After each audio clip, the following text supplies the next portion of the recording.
So, how about them goddamn birds? One hell of a goddamn win, man. Let me tell you something. It was funny going into this game, thinking back on last week, and how last week ended, and how it was a devastating loss. It really was, because of how we came out the gates so dominant. Right out the gates, I mean, defense was dominant, going up 14-0, then going up 21-7, okay? Shredding them. Hurts gets injured. Kenny Pickett takes over. Doesn't look that great. It just left a bad taste in my mouth.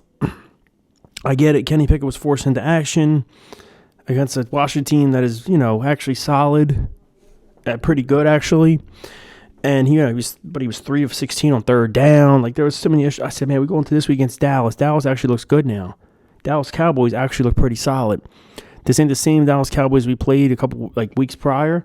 This ain't the same Dallas team. Cooper Rush has looked way better. With the Cooper Rush, his first start was against us, and of course he was flustered and whatever. So I said, going into this game, I said, man, I don't know.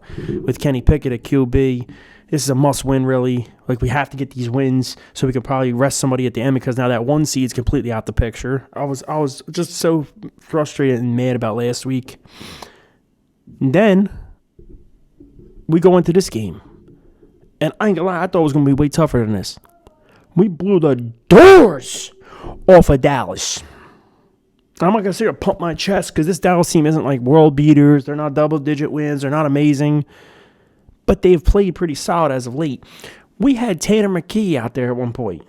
Tanner McKee, third-string quarterback, who I ain't going to lie to you, I actually was saying before he should have been second-string. I didn't get how he didn't get the job last year over Mariota. I get it, he was a rookie or whatnot. He was drafted in 2023, 6th round. But he looked better than Mariota when I saw him at training camp and from what I saw in preseason. And then this year in the preseason and training camp, what I saw, he looked better than Kenny Pickett. So I was like, how's this guy not the backup? I thought at least this year he would be second string. Whatever, long story short. I'm not trying to trash on Kenny Pickett either. Game starts out, Dallas out there, they're moving the ball. Next boom, pick six. Gardner Johnson pick six. That was his revenge, his, welcome back from last week getting ejected from the game. And if you notice, last week after he got ejected, that's when Washington started scoring. That's when things went south. And that's what I mean. He's a big piece of this team. And I was so happy when I saw today after the game, he came out and said, I gotta grow up a little bit. I'm important to this team. I mean a lot. And look at it. Pick six right out the gate. That put 7 on the board for us. Then he had another pick later in the game. But defense started out, was pretty good with the picks. Got some fumbles, got some turnovers. I think, 9 now in the past 2 games alone? That's insane. It was crazy. Quinyon Mitchell having this amazing season, having the best, being the best corner out of the draft this year, and having the best season he kind of was, on some plays this game, was getting beat. I don't understand how is this happening? Like, he got beat for a touchdown, which he hasn't given up any until, I think last week there was like a blown play with the Terry McLaurin, which I don't even really count that. But this one was more like, okay, and you're not going against elite guys. But he goes against CeeDee Lamb, Jamar Chase, whoever you could think of. He shuts him down. That's why I didn't understand. Okay, and he's giving up some easy catches. I don't know if that's the way they're playing the game. Whatever. We'll get to that, and I'm not trying to complain too much. We beat the team 41-7. There's not much to say. Not much to complain about. So now we go on offense, and right out the gates, Kenny Pickett throws the ball. Throws the first play, we were already false started before we even lined up. I said, what the hell? How you false start? We didn't even line up yet. Because we start, first down 15. Kenny Pickett tries to throw like a slant to A.J. Brown. He throws it way over his head. I was like, what the hell is that shit? And now it makes sense because we knew he had a rib injury. And it comes out, it's confirmed that the guy had broken ribs and that he took a painkiller injection right before the game and another one at halftime. He was in tremendous pain. And he was trying. And you could tell because I don't give a damn if you're for example, when Kenny Pickett finally did get hurt or got taken out, Tanner McKee came in, threw a ball to A.J. Brown, one hand or whatever. The next play, he threw it right to him, touchdown. He throws another ball to Devontae Smith for a touchdown. He had 2 touchdowns on 4 pass attempts or 5 pass attempts, and all of his throws were great. Not great, but really good. Where Kenny Pickett threw the ball way more times than him and didn't have any throws that really looked like that besides the long ball to Devontae. You get what I'm trying to say. The guy was definitely injured.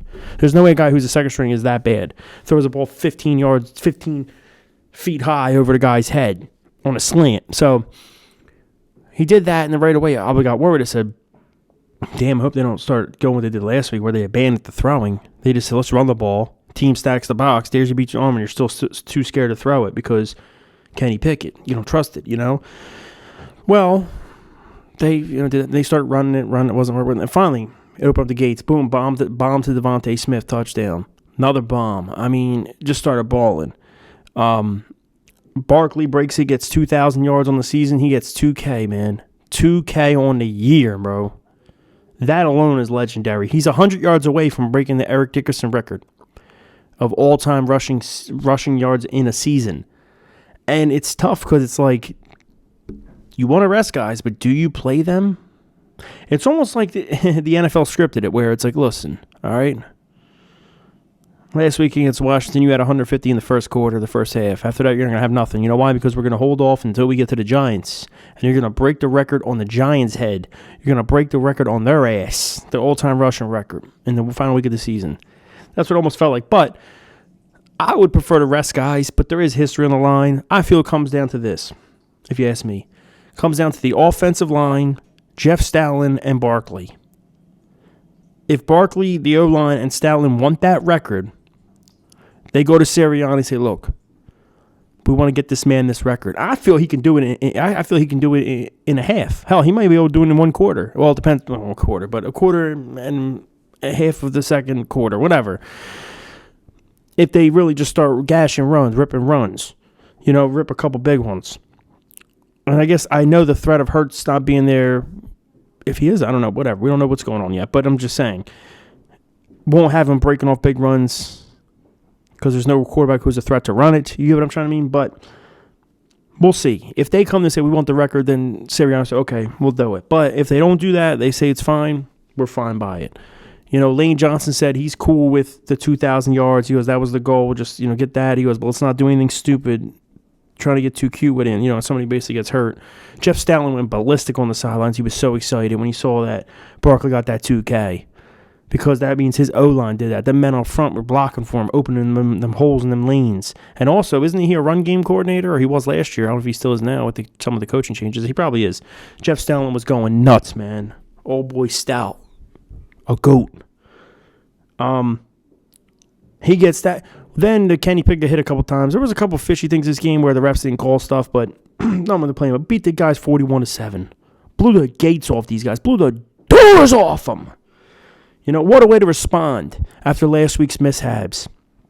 After last week, the bullshit that happened and how it unfolded in the end and all this, all that. That's the way you respond by the defense. That's the way you respond on offense, even without your starting quarterback. Well, finally, Kenny Pickett went down. Tanner McKee came in. That's my boy, actually. I actually like that dude. I do. I watch him pre-season. I'm like, man, this guy's not a bad quarterback, man. Yeah, I told you before, I think he should be second string. He came in. I thought, man, he was going to be shaking in his boots. Now they boom, he threw it one to AJ, didn't get it. Oh, man, it was one hand, couldn't get. Next time he went out there, boom, touchdown AJ, touchdown Devontae. He's good, man, Tatum McKee. I think he is. But that's it. Beat the hell out of Dallas. It always feels good to do that. Swept them for the first time since 2011. We have clinched the NFC East. We have clinched the number 2 seed.